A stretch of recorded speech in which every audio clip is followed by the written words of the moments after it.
Hello, good afternoon. After long time आपण आपल्या पेजवर व्हिडिओ अपलोड करतोय. Maintenance and repairs of structure याच्या पहिल्या पार्टचे आपल्या चॅनलवर ऑलरेडी काही व्हिडिओ होते, पण ते इन्सफिशियंट आहेत आणि खूप त्यामध्ये कमी कंटेंट आहे. सो आता आपण इम्प्रोवाइज्ड बेसिसवर आपला नवीन कंटेंट ह्या सेम पेजवर पब्लिश करतोय. तर तुमचा सपोर्ट दाखवा. सॉरी की खूप वेळाने हा कंटेंट या ठिकाणी पब्लिश होतोय आणि सगळ्यांचे धन्यवाद की पेशंटली त्यांनी इतकी वाट बघितली, सबस्क्राईब केलं आपल्या पेजला आणि ते आपल्या सोबत राहिले. त्याबद्दल सर्वांचे खूप खूप आभार. तर फ्रेंड्स, आज आपण परत आपल्या फेवरेट सब्जेक्ट जो आहे maintenance and repairs of structure, ज्याचा सब्जेक्ट कोड आहे 22602 फॉर सिव्हिल इंजिनिअरिंग, सेम 6वी, आणि यामधला हा एक खूप महत्वाचा असा चॅप्टर आहे. चॅप्टरपेक्षा हा सब्जेक्ट आपल्याला खूप महत्वाचा आहे, कारण ह्या सब्जेक्ट थ्रू खूप वेगळ्या अशा पद्धतीचे करिअर ऑपॉर्च्युनिटीज इंजिनियर्सला ओपन होत आहेत आणि या अशा वेगळ्या अशा ऑपॉर्च्युनिटीज मुळेच कुठेतरी तुम्हालाही पुढे जाऊन काही कन्व्हेन्शनल कामं न करता खूप चांगला असा गायडन्स मिळेल. ठीक आहे, तर पहिल्यांदा कंटेंट बघूया आपण. हा जो काय आहे आपला पहिला टॉपिक, तो आहे unit number 1, basics of maintenance and repairs, जो 8 मार्क्सला हा टॉपिक आहे. 2-2 मार्क्सचे 2 क्वेश्चन येतात या टॉपिकवर आणि 4 मार्क्सचे 2 क्वेश्चन येतात. साधारण 12 मार्क्सचे क्वेश्चन असतात, पण ऑप्शनल असतात ते. त्यामुळे ह्या चॅप्टरमध्ये 8 ते 12 मार्क आपल्याला मिळू शकतात. ठीक आहे, आणि खूप कन्व्हेन्शनली प्रश्न विचारले जातात. खूप सॉर्टेड टॉपिक आहे याच्यामध्ये. त्यामुळं अगदी बेसिक तुम्ही 4 डेफिनेशन आणि त्यानंतरची एक लाईन डायग्रामची प्रोसेस जरी केली तरी याच्यामध्ये तुम्हाला 8 ते 10 मार्क सहज मिळू शकतात. त्यामुळे तुम्ही ह्या टॉपिकसाठी खूप वेल प्रिपेअर्ड राहिलं पाहिजे. तर पहिला ही युनिट 1 मधला हा जो काही कंटेंट आपण स्टडी करणार आहोत, तर तो असा आहे. पहिला आहे 1.1, maintenance and its classifications, repair, retrofitting, restrengthening, rehabilitation and restoration. ह्या 4 ज्या डेफिनेशन आहेत, retrofitting, restrengthening, rehabilitation and restoration, ह्या खूप महत्वाच्या आहेत. या 1 ते 2 मार्काला ह्या डेफिनेशन्स कायम विचारल्या जातात. Second point, necessity, objective and importance of maintenance and repairs, म्हणजे मेंटेनन्स अँड रिपेअरची गरज काय आहे किंवा अशा कोणत्या ह्याच्यावर तो आधारित आहे यासाठी. 1.2, factors influencing the maintenance and repairs. Factor influencing म्हणजे कोणत्या घटनांचा त्याच्यावर फरक पडतो किंवा मेंटेनन्स अँड रिपेअर्स जे काही मोटिव्ह असतं ते बदलतं, ते जे इन्फ्लुएन्सिंग फॅक्टर्स आहेत तो. नंतर advantage and limitations of maintenance and repairs, approach of effective management for maintenance and repairs. तर हा जो काही क्वेश्चन 4 मार्काला येतो, advantage and limitations of maintenance and repairs 4 mark, and approach of effective management for maintenance and repair हाही 4 मार्क्सला question येतो. आणि ह्याची जी काही डायग्राम आहे ती आहे, आपण या स्लाइड मध्ये दाखवलंय, तुम्हाला बुक्स मध्ये मिळून जाईल ती डायग्राम. तर ती डायग्राम तुम्हाला 4 मार्क्सला हमखास येते. त्यामुळे जेव्हा तुम्ही पेपरला सामोरे जाताय तेव्हा हा क्वेश्चन कायम लक्षात ठेवा. Periodical maintenance, maintenance manual containing building plan and enforcement details, ह्याच्यावर आपण नंतर व्यवस्थित भाष्य करू. आणि material sources, maintenance frequency and pre and post monsoon maintenance. तर पहिल्यांदा आपण बघूया टाईप ऑफ स्ट्रक्चर. तर मेनली स्ट्रक्चरचे 2 टाईप पडतात. एक असतं इन्फ्रास्ट्रक्चर आणि सेकंड असतं बिल्डिंग. तर यामधला हा आपण पहिला पाठ बघतो की इन्फ्रास्ट्रक्चर. तर इन्फ्रास्ट्रक्चर मध्ये काय येतं, तर रोड्स, ब्रिजेस, डॅम आणि टनेल्स. जेव्हा आपण सिव्हिल इंजिनिअरिंग शिकत असतो तेव्हा मोस्टली आपल्या डोक्यात हेच असतं की आपल्याला घर बांधणं हे आपलं काम आहे, बिल्डिंग बांधणं, अपार्टमेंट, स्कूल हे बांधणं आपलं काम आहे, रोड्स बांधणे काम आहे. पण ब्रिजेस, डॅम्स, टनेल हे आपण मोस्टली कन्सिडर नाही करत किंवा आपल्याला या गोष्टी शिकवल्या जात नाही, कधी कधी लक्षातही येत नाही. पण हा खूप महत्वाचा भाग आहे इन्फ्रास्ट्रक्चर.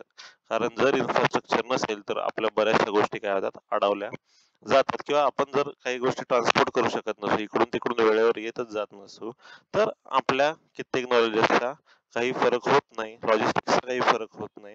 त्यामुळं खूप महत्वाचा पॉइंट आहे हा इन्फ्रास्ट्रक्चर. आणि इन्फ्रास्ट्रक्चर मध्ये सगळ्यात महत्वाचे आहेत रोड्स, ब्रिजेस, डॅम्स आणि टनेल्स रोडचा यामध्ये काय यूज असतो, तर प्रवास करण्यासाठी रोड होतात, ट्रान्सपोर्ट. दुसरा आहे ब्रिजेस. ब्रिजेस खूप महत्वाचे गॅप्स फिल करतं. वायाडक्ट, ॲक्वाडक्ट, जे आता वॉटर बॉडीज क्रॉस करायचे असतात, दरी क्रॉस करायची असते, अशा महत्वाच्या ठिकाणी ब्रिजेस खूप उपयोगी येतात, ज्यांनी बराच डिस्टन्स पण कमी होतो. हाही ब्रिजेसचा एक सिग्निफिकन्स आहे, की खूपशा ठिकाणी जिथे आपल्याला वळसा घालून जायला लागतं, त्यापेक्षा ब्रिजेस जे काही आहेत ते ब्रिजेस काय करतात, आपल्याला एक शॉर्ट स्पॅनिंग मध्ये खूप मोठा पल्ला गाठून देतात. त्यानंतर आहे डॅम्स. जे काही इतकं मोठं वॉटर इन्फ्रास्ट्रक्चर आहे आपल्याकडं, म्हणजे पाणी जे काही पावसा थ्रू पडतं ते अडवणं हा पहिला भाग असतो, आणि त्यानंतर ते पाणी डिस्ट्रीब्यूट करणं हा त्याचा दुसरा मेन पर्पज असतो. त्यामुळे पहिले तर ते पाणी अडवणं खूप महत्वाचं असतं, ते डॅम थ्रू केलं जातं. त्यानंतर जेव्हा ते पाणी डॅम मध्ये अडतं, त्यानंतर ते त्याच्यापासून वीज निर्मिती केली जाते, पुढे शेतीसाठी ते पाणी सोडलं जातं, आणि त्याच पाण्यावर बरीचशी आपली कामकाजात होत राहतात. मग त्यासाठी आपल्याला कॅनल लागतात, कालवे, ओढे, नाले, हे सगळे काय केले जातात, डॅम थ्रू फिल केले जातात. त्यामुळे डॅम हे काय आहेत, तर एक जीवनदायीनी आपल्यासाठी गोष्ट असते ती, कारण पाणी हा एक मुख्य सोर्स डॅम थ्रू आपल्याला मिळतो. And the fourth is tunnel. Tunnel म्हणजे आपल्या सगळ्यांनाच माहिती आहे, टनेल म्हणजे बोगदा. तर बोगद्याचा काय सिग्निफिकन्स आहे, तर बोगदा ही खूप मोठे असे जे काही हे असतात, खूप मोठे असे गॅप्स काय केले जातात, टनेल थ्रू भरले जातात. म्हणजे एक डोंगर अख्खा त्याला वळसा घालून जाणे किंवा त्या डोंगराच्या पोटातून जाणे, तर पोटातून जाणं काय तर जास्त सोपं जातं. पण ती प्रोसेस अवघड असते. जेव्हा तुम्ही टनेल बनवता त्यावेळी ती खोदकामाची प्रोसेस जी काही असते ती खूप अवघड असते, पण त्याच्यानंतर जे काही तयार होणारे मार्ग असतात ते खूप सुखकर असतात. त्यामुळं टनेल्स हे झाले पहिला भाग आपला infrastructure. Second is buildings. Buildings हा सगळ्यांना माहिती असलेलाच भाग आहे. त्याच्यामध्ये रिलिजियस मंदिर, मस्जिद, चर्च, गुरुद्वारे जे काय ते रिलिजियस बिल्डिंग्स मध्ये येतात. त्यानंतर रेसिडेन्शियल, इथं राहतो आपण त्याला रेसिडेन्शियल म्हणतात, राहायची सोय. कमर्शियल म्हणजे जे काही दुकान व्यवसाय आहेत, मॉल्स आहेत, ऑफिसेस आहेत, हे सगळे कशामध्ये येतात, तर हे सगळे कमर्शियल इन्फ्रास्ट्रक्चर मध्ये, सॉरी, कमर्शियल मध्ये येतात. त्यानंतर इंडस्ट्रियल. इंडस्ट्रियल मध्ये काय असतं, की जिथं उद्योगधंदे वगैरे चालवले जातात, फॅक्टरीज असतात मोठमोठ्या, कारशेड असतात, वेअर हाऊसेस असतात, फील्ड स्टेशन्स असतात, गोडाऊन म्हणू शकतो आपण त्याला. तर हे सगळे काय इंडस्ट्रियल झाले, की ज्या ठिकाणी कुठल्या तरी प्रोडक्टची निर्मिती होते किंवा ते स्टोअर केले जातात, नंतर त्यांचं डिस्ट्रीब्युशन होतं, कित्येक प्रक्रिया त्याच्यावर केल्या जातात. तर हा खातो इंडस्ट्रियल टाईप असतो. आता हे जे काही चार टाईप आपण इथे बघितले, तर प्रत्येकाचा आपल्याला इन्फ्रास्ट्रक्चर प्रमाणे लक्षात येईल, की आता यातला पहिला टाईप जर आपण बघितला, तर हा रिलिजियस. मंदिर वेगळे असतात, मशिदी वेगळ्या असतात, चर्च वेगळ्या असतात. म्हणजे कुठलीही बिल्डिंग सेम प्रकारची नसते, प्रत्येक ठिकाणच्या रिक्वायरमेंट ही वेगळ्या असतात, आणि त्यांचं जे काही बाह्य लुक असतं किंवा अंतर्गत जे काही हे असतं ते पूर्ण वेगळे असतात.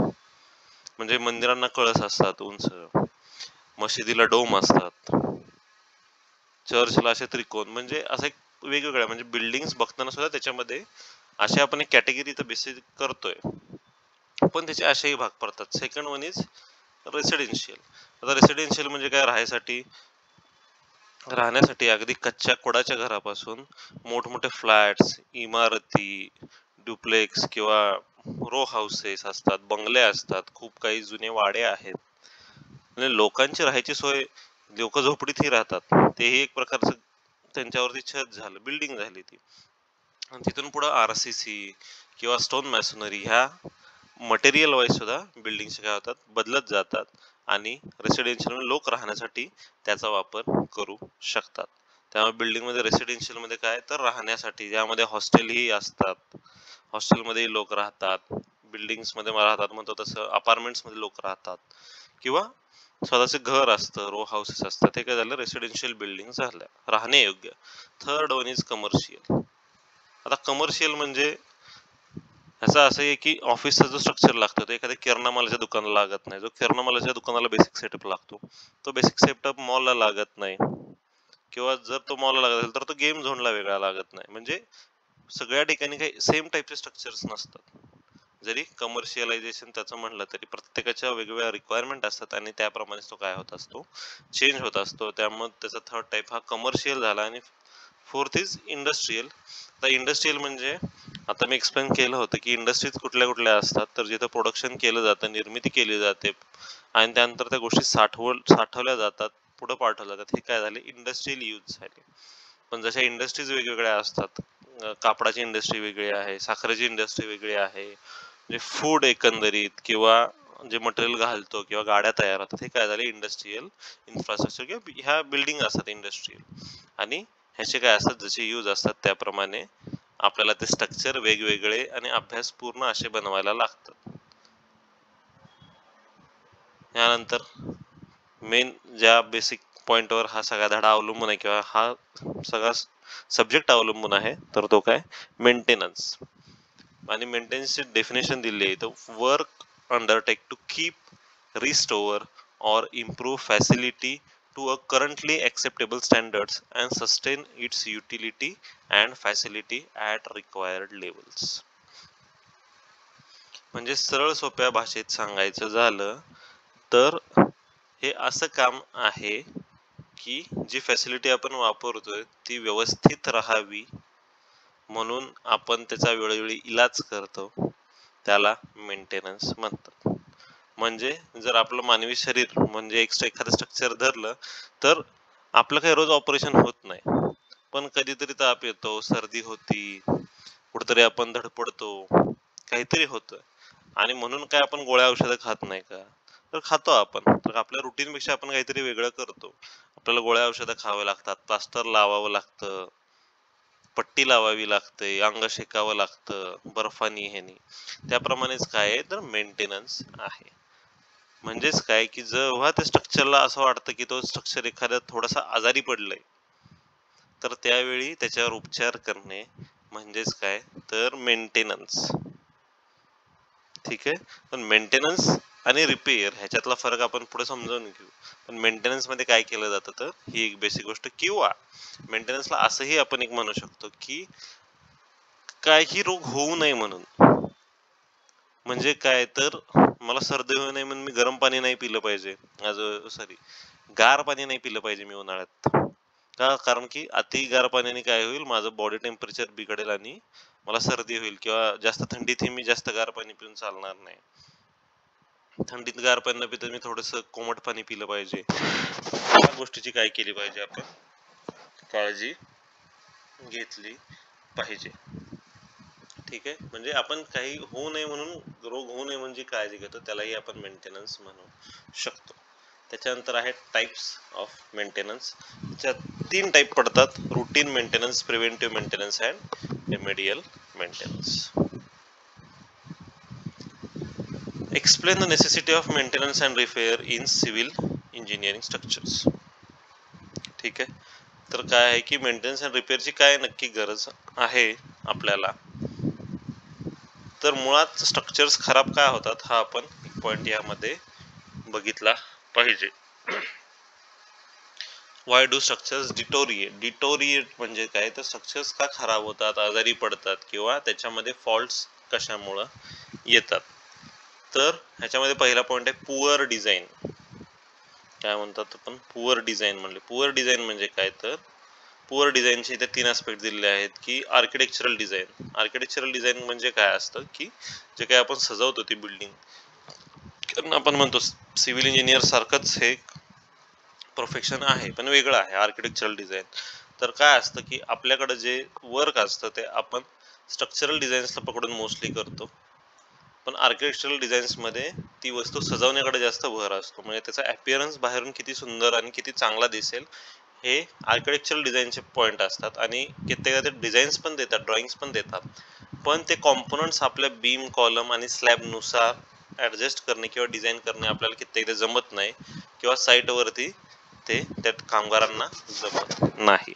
त्यामुळे काय होतं, तर आर्किटेक्चरल डिझाईनमुळे ते स्ट्रक्चर मध्ये प्रॉब्लेम येऊ शकतात. दुसरं आहे structural design. Structural design mainly concrete and still ह्या 2 मेन कॉम्पोनंटवर आपण डिपेंडंटली सांगू शकतो की स्ट्रक्चरल डिझाईन आणि पुअर क्वालिटी ऑफ म्हणजे स्टीलची क्वालिटी स्वतः चांगली नसेल, स्टील रस्ट झाला असेल किंवा खूप कमी स्टील वापरला असेल रिक्वायर्ड स्टील पेक्षा, तर ते काय आहे पुअर डिझाईन मध्ये कन्सिडर होतं. दुसरं आहे सर्व्हिस डिझाईन. सर्व्हिस डिझाईन म्हणजे की which type of service given by the structure, म्हणजे ते स्ट्रक्चर कुठल्या पद्धतीची डिझाईन आपल्याला कुठल्या पद्धतीची सर्व्हिस देतं आपण. मग आता सर्व्हिस म्हणजे काय देतं, समजा एखादी लायब्ररी आहे, तिथं सगळी पुस्तकं ठेवलेली जातात, बरोबर आहे. एखादा ऑफिस आहे तर तिथं काय आहे, तर लॅपटॉप, पीसीज, टेबल्स, किंवा एखादं घर किंवा अबंडंट रूम असेल जिथं आपण सगळं काही सामान कोंबून ठेवतो. हा, पण ते तसे त्या पद्धतीने डिझाईन केलेले नसतात. ठीक आहे, हा झाला आपला पहिला मुद्दा. त्यानंतर second one is poor detailing and incorrect detailing. म्हणजेच काय, तर कित्येक वेळा खूप अर्धवट असा डाटा साईटवर दिला जातो. साईटवरती मेन डाटा आपला काय लागतो, तर डिझायनरनी डिझाईन केलेला कोणत्याही पद्धतीचे प्लॅन असतील, मॅप्स असतील किंवा तुमचे स्टील डिझाईन्स असतील, तर ह्याच्या ज्या काही शीट्स साईटवर जातात त्या इनअप्रोप्रिएट इन्फॉर्मेशन सोबत जातात. म्हणजेच काय होतं, तर खूप कमी इन्फॉर्मेशन त्याच्यामध्ये गेलेली असते, प्रॉपर इन्फॉर्मेशन जात नाही, किंवा त्याच्यामधले जे बारकावे असतात जे साईटवरच्या व्यक्तीला कळायचे असतात तोही अनअनुभवी असतो, आणि हा जो काही डिटेलिंग देणार असतो तोही काय असतो, अनअनुभवी असतो. त्यामुळं काय होतं, तर अशा पद्धतीची अडचण येऊ शकते, इनएडिक्वेट डिटेलिंग किंवा इनकरेक्ट डिटेलिंग. त्यानंतर पुअर स्पेसिफिकेशन्स. आता स्पेसिफिकेशन बुक्स असतात, सिव्हिल इंजिनियर मध्ये खूपशा स्पेसिफिकेशन बुक्स देखील आहेत. तर पुअर स्पेसिफिकेशन्स ह्याच्या पॉईंटमध्ये काय, lack of knowledge of material behaviour and use of unproven material.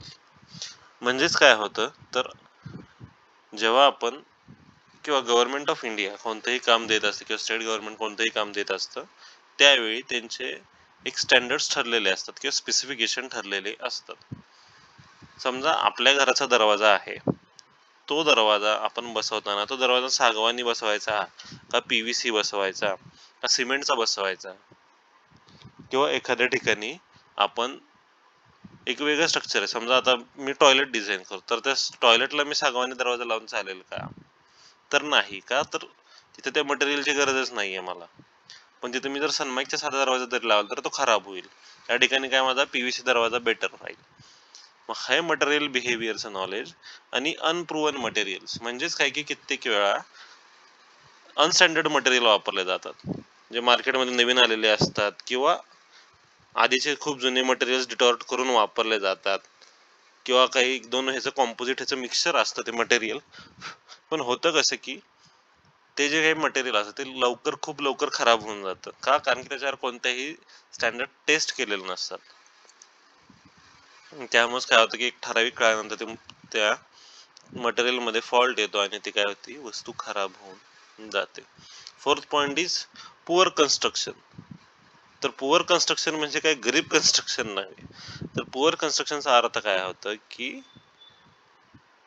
Poor quality, pilferage and corruption. आता पुअर क्वालिटी कुठली असते, तर कमी क्वालिटीचं मटेरियल वापरणे किंवा अनस्किल्ड लेबर वापरणे, ही काय होती, पुअर क्वालिटी होती. कारण की कसं असतं साईटवरती M20 डिझाईन देतो, M25, तर असे कन्व्हेन्शनल डिझाईन चालतात, पण काही हायर किंवा वेगळ्या टाईपचे डिझाईन दिले तर कॉन्ट्रॅक्टरचा काय प्रयत्न असतो की स्टील कमी करणे, सिमेंट कमी करणे. ह्यामुळे काय होतं की जी स्ट्रेंथ आपल्याला पाहिजे आहे ॲडिक्वेट, ती आपल्याला त्या ठिकाणी मिळत नाही. सो इट्स पुअर क्वालिटी, म्हणजे त्याची काय होते, क्वालिटी कमी राहून जाते, हनी कॉम्बिंग राहतं, काही राहतं. ठीक आहे. पिल्फ्रेज म्हणजे लक्ष न देणे वेळोवेळी, किंवा ते चालू असताना तिथं अशी माणसं असण्याची की ज्यांना अनुभवच नाही किंवा सिन्सिअरिटी नाहीये की त्यांनी जे काही चुकीचं काम केलंय त्याचे काय परिणाम होऊ शकतात. आणि थर्ड इज करप्शन. आता आपण बघतोच आहे की करप्शन हा खूप महत्वाचा मुद्दा आहे या ठिकाणी. समजा मी एखादं काम करताना ते काम माझं 10 लाखाचं होत असेल आणि मला एखाद्याने सांगितलं की मला 1 लाख दे तू 8 लाखात काम कर, तर मग मी काय करणार, ऑब्व्हियसली मी माझा शेअर वाढवण्यासाठी मी ते काम 6 लाखात करणार, माझाही फायदा बघणार आणि मग मी त्या व्यक्तीला काहीतरी पैसे देणार. यासाठी मी काय करणार, तर कमी लेबर वापरेन, कमी क्वालिटीचं मटेरियल वापरेल, जुनं मटेरियल वापरेल जे मला स्वस्तात मिळतंय, किंवा कित्येक ठिकाणी मटेरियल मी वापरणार सुद्धा नाही जर ते दिसणार नसेल तर त्याचा अल्टरनेटिव्ह काहीतरी वापरून मी मोकळा होईल. तर ह्यामुळे काय राहतं, ते कन्स्ट्रक्शन अपुरं राहतं. त्यानंतर आहे पुअर मेंटेनन्स. पुअर मेंटेनन्स म्हणजे वेळोवेळी लक्ष न देणे, वेळोवेळी काय लक्ष न देणे. आता मेंटेनन्स म्हणजे आपण रोजचा जो झाडू पोछा मारतो तो सुद्धा काय असतो, मेंटेनन्सच असतो. मेंटेनन्स म्हणजे काय असं नाही की खूप मोठी काहीतरी गोष्ट आहे आणि त्याचं जे नाव अगदी मेंटेनन्स आहे. तर आपल्या घरात झाडू मारणे, जाळ्या काढणे, इथपासूनच जे काही काम आहे ते सुद्धा काय आहे, पुअर मेंटेनन्स मध्ये येत असतं. म्हणजे हे आपण करत राहतो, रोज झाडतो, पुसतो, कुठून घर गळतंय का तिथं काहीतरी लावतो, घरात काही होतंय का, बाथरूमची टाकी गळली एमसील लावतो, घराची टाकी साफ करतो.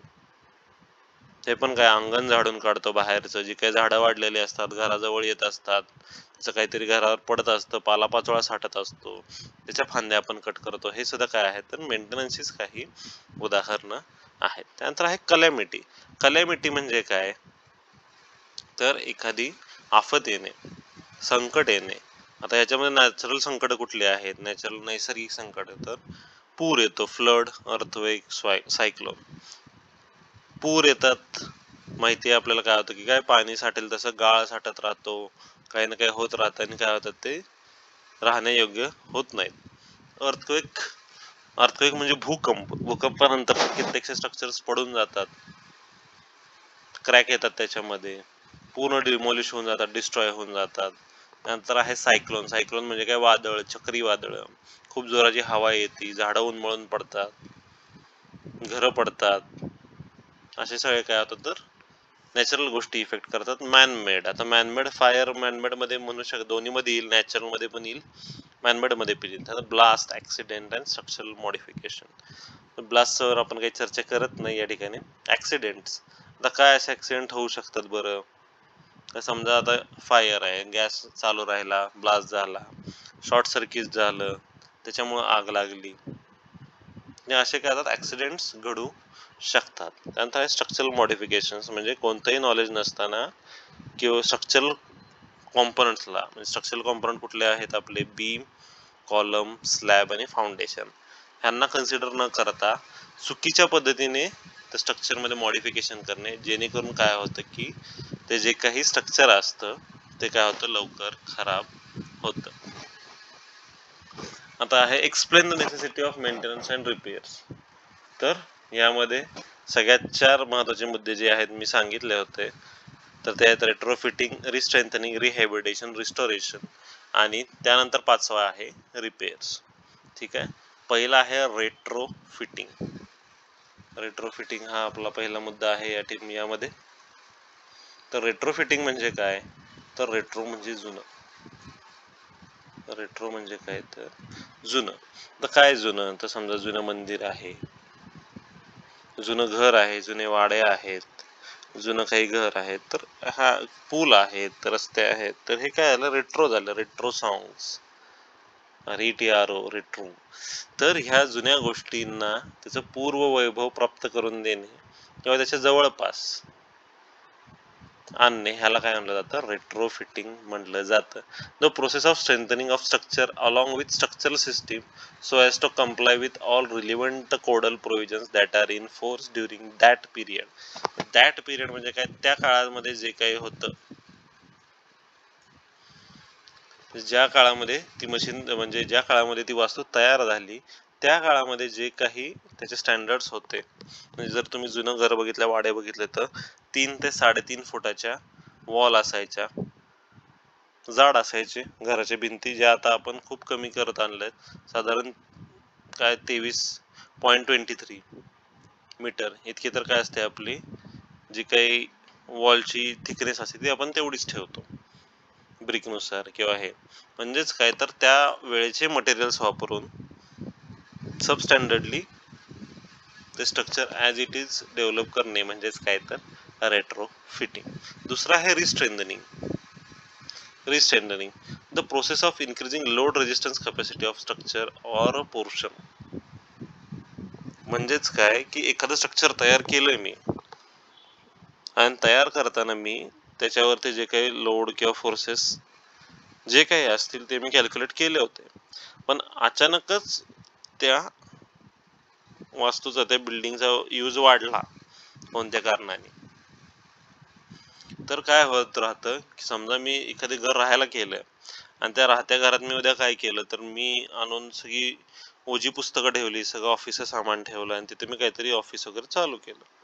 मग जे माझं घर मी डिझाईन केलं होतं, माझ्या घरातलं फर्निचर, फ्रीज, वॉशिंग मशीन जे काय आहे, बेड्स, असं सगळं राहिलं. तिथं काय झालं तर मोठमोठी कपाट आली ज्याचं वजन झालं,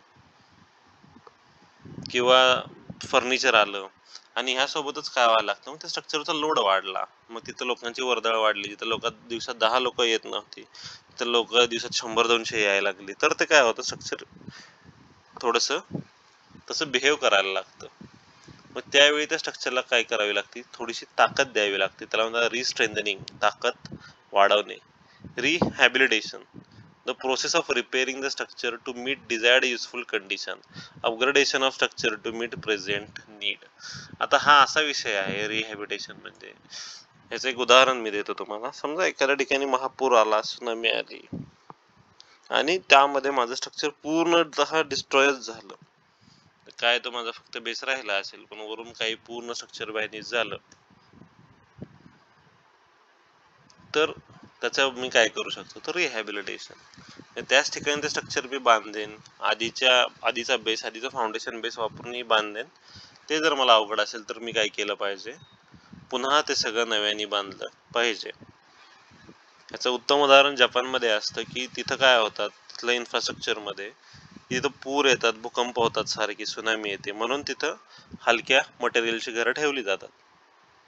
म्हणजेच काय की जर उद्या काही झालं त्या घरांना, तर पूर्ण असे हेवी कॉस्टनी जेव्हा कॉन्क्रीटने स्टीलने न बांधता ते खूप लो मटेरियलनी बांधल्यामुळे, या हलक्या मटेरियलने बांधल्यामुळं तुम्हाला परत ते बांधायची खर्च खूप कमी येतो. तो कशामध्ये येतो, तो rehabilitation.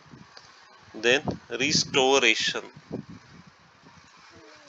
the process of re-establishing the materials form and appearance of structure. Restoration म्हणजे काय, तर पुन्हा आधीसारखं करणे, पुन्हा ते ॲज इट इज करणे. हा काय झाला, रिस्टोरेशनचा भाग झाला. की जर त्याचं रंगरूपच बदलून गेला असेल कशामध्ये, तर ते पुन्हा आणणे. समजा एखाद्या वस्तूला आग लागली, आतल्या सगळ्या गोष्टी जळाल्या, खाक झाल्या, पेंट तुमचा काळा पडला, सिमेंट पील ऑफ झालं, असे काय झाले, खूपशे प्रॉब्लेम्स आले. तर काय केलं जातं, परत रिस्टोर केलं जातं, सगळं परत रंगवलं जातं. जे काही पार्ट खराब झाले ते बदलले जातात, फर्निचर बदललं जातं. तुमच्या मॅटिंगला किंवा फ्लोरिंगला काही प्रॉब्लेम आला असेल तर तो ओव्हरकम केला जातो. इलेक्ट्रिफिकेशन घरातलं बदललं जातं. तर हे काय केलं जातं, रिस्टोरेशन अंडर येतं. And the last point is repairs. Repair म्हणजे दुरुस्ती. आता काय केलं आपण इतक्या वेळा की मेंटेनन्स मध्ये, की काही गोष्टी होऊ नयेत म्हणून आपण त्याच्यावर रेमेडीज करायचो. गच्ची झाडून काढणे, घर झाडून काढणे, सडा रांगोळी करणे, बाहेर लॉन बसवणे, हे काय आहेत, मेंटेनन्सचेच प्रकार आहेत. जमिनीची धूप होऊ नये, आजूबाजूला गारवा राहावा म्हणून झाडं लावतोय आपण, हाही मेंटेनन्स आहे. बरं, त्याचा कचरा पडून परत आपल्याला काही अडचण नको, ड्रेनेज चोक व्हायला नको, आपण रोज त्याचे पानं झाडून घेतोय, आपले ड्रेनेजेस साफ ठेवतोय, आपले नॅचरल ड्रेनेजेस साफ ठेवतोय. हे कशामध्ये आले, मेंटेनन्स आले. पण रिपेअर म्हणजे काय, दुरुस्ती, the process of replacement of damaged part, damaged parts, components of a structure with new or similar size, quality and number. म्हणजेच काय की समजा एखादा भाग खराबच झाला, तो पूर्णतः बदलून टाकणे. तो पूर्णतः भाग बदलून टाकणे म्हणजेच काय, रिपेअर कर. कार रिपेअर करणे, बाईक रिपेअर करणे, मोबाईल रिपेअर करणे. मोबाईल तोच असतो, त्याची बॅटरी खराब झाली असेल तर बॅटरी बदलली जाते, कॅमेरा खराब झाला तर कॅमेराची लेन्स बदलून दिली जाते. त्याप्रमाणेच रिपेअरमध्ये काय केलं जातं, तर कॉलम खराब झाले किंवा काच फुटली माझ्या विंडोची, किंवा दरवाजा माझा निखळून पडला, तर तो काय केला पाहिजे, मी रिपेअरच केला पाहिजे. म्हणजेच काय, दुरुस्ती करणे. मेंटेनन्सचा अर्थ होतो देखभाल करणे, आणि रिपेअरचा अर्थ काय होतो या ठिकाणी, दुरुस्ती करणे. अशा दोन अर्थांनी हे शब्द या टॉपिक मध्ये आलेले आहेत. कळालं? म्हणजे मेंटेनन्स म्हणजे काय झालं, मेंटेनन्स म्हणजे काय झाली, तर मराठीत इथं काय येईल, ती देखभाल. माऊसनी मला लिहिताना खूप अवघड जातं, पण ही झाली देखभाल, आणि रिपेअर म्हणजे काय झाली तर दुरुस्ती, म्हणजेच काय झाली ही दुरुस्ती झाली. तर असा हा आपला जो काही सब्जेक्ट आहे तो काय आहे, देखभाल आणि दुरुस्ती ह्या दोन महत्वाच्या गोष्टींवर अवलंबून आहे. या ठिकाणी माझं पहिलं लेक्चर संपवतोय. खूपच बेसिक्स असं आपण पहिलं लेक्चर हे घेतलं होतं, आणि आता आपण नेक्स्ट लेक्चरमध्ये ह्याचा पुढचा पार्ट कव्हर करतो. यामध्ये at a glance, retrofitting, restrengthening, rehabilitation आणि रिस्टोरेशन या 4 डेफिनेशन्स खूप महत्त्वाच्या आहेत. त्यानंतर यामध्ये सगळ्यात महत्त्वाचा अजून एक भाग आहे तो type of maintenance, routine maintenance, preventive maintenance, remedial maintenance यांच्याही डेफिनेशन्स, आणि त्याच्याही मागं जाऊन जसं आपण ह्या करिक्युलममध्ये बघितलं होतं, 8 मार्काला जेव्हा हा टॉपिक येतोय त्यावेळेस maintenance and its classification, repair, retrofitting, restrengthening, rehabilitation and restoration हा पार्ट यामधला खूप महत्त्वाचा आहे. पुढच्या ह्याच्यामध्ये आपण हे पुढचे 2 पॉईंट कव्हर करू, necessity of maintenance and factor influencing the maintenance. तोपर्यंत थँक्यू.